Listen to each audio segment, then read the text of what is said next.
Hello and welcome back to the Novice Lumberjack, where in this video I am going to be spouting out my opinions and rantings about oil to use in your gasoline for your two-stroke engines, specifically for your chainsaws.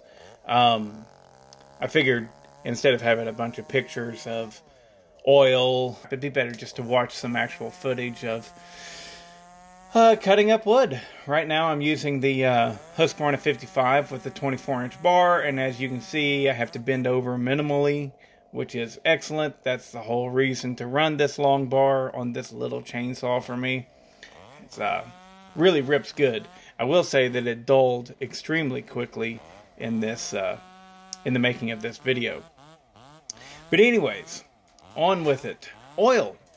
So this is my opinion of oil, guys. It's my opinion. I haven't done any technical research. It's not the manufacturer's opinions.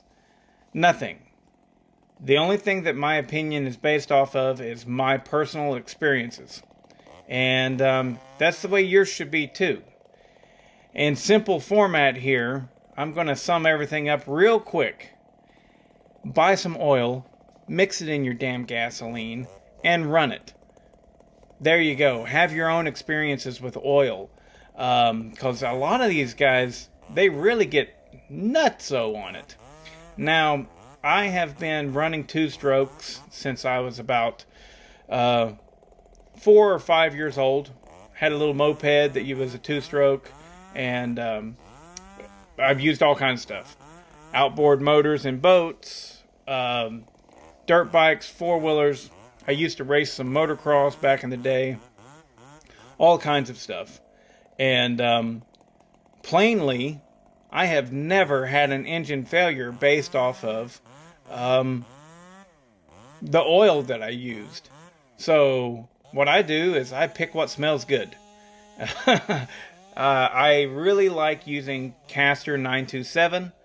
And Klotz is pretty good as well. But here we go. Before you guys jump to your conclusions and everything, I have stopped using that because whenever I rebuilt my 55, I used nothing but Caster.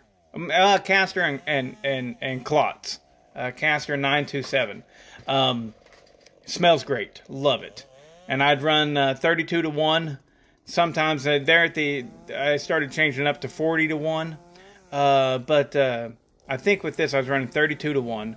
And it was Caster.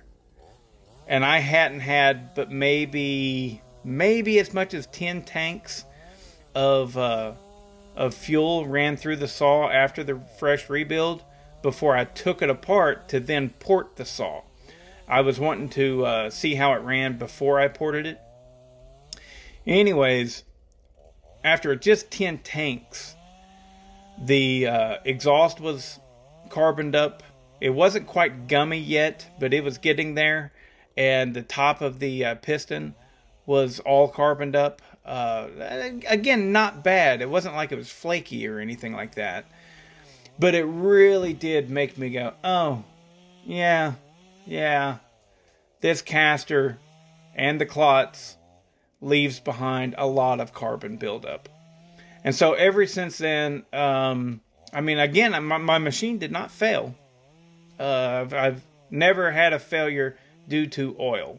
The only failure I've had is due to overheating. And it was on a chainsaw mill with my 3120 XP.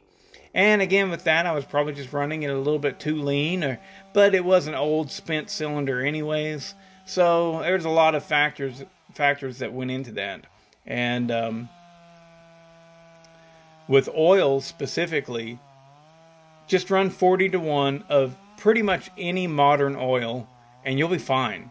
I used the Red Armor here recently, and you know what? It was another oil.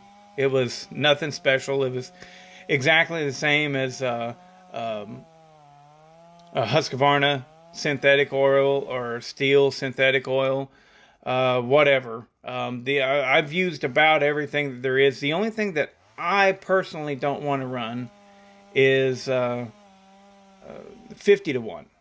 I'm sorry, anything higher than 50 to 1, like 100 to 1, some of those OptiFuel and stuff like that.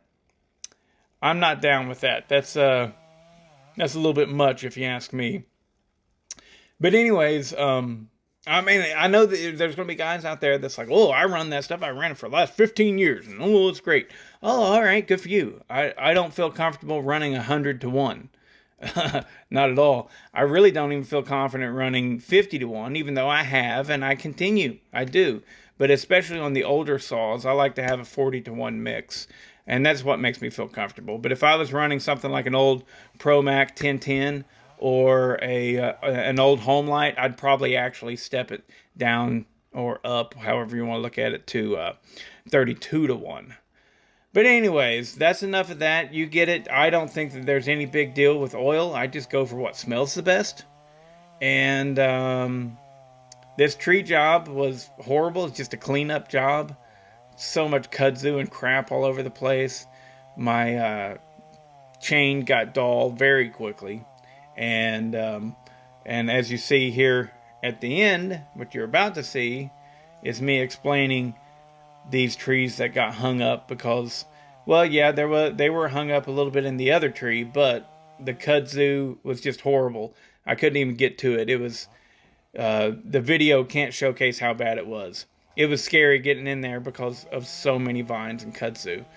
But anyways, there you go, and there will be a part 2 to this video where I get that tree down.